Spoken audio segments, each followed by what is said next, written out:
Hey, Catherine, I want to touch on what you have written here about your response to this story. But before I do that, I want to commend you on your work. I can always count on you to not do the bare minimum, to really put effort into your work, to give very thorough answers and responses. Your interaction is good, and so it's noticed and it's much appreciated. So if I haven't told you before, thank you for doing that. So now let's move on to what you have said here. Most people don't like this story, really, because of what you said.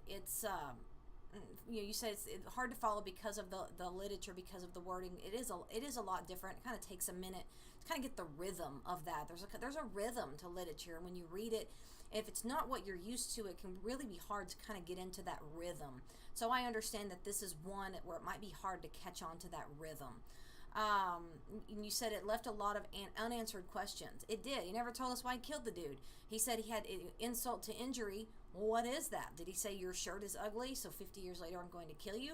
Did he push him down and sprain his ankle? We have no idea the extent of what this insult to injury is. However, it really doesn't matter what it is, because there's really never any justification for murder. So he's really justifying it. And he thinks that Fortunato really is deserving what he's about to get.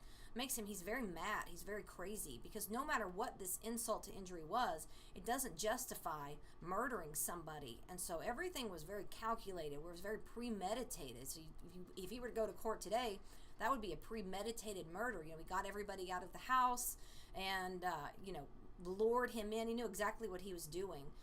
He said you didn't even find him remotely likable, and I get that answer a lot too. While it does seem like he's likable in the beginning, like, oh, you can help me determine whether this is really Amontillado or not.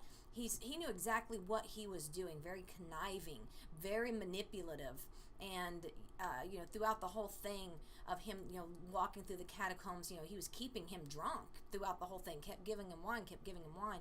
So everything was very calculated. So that does make him the fact that he's a murderer, that does make him very unlikable. So you have really good answers. You're working about the word mason.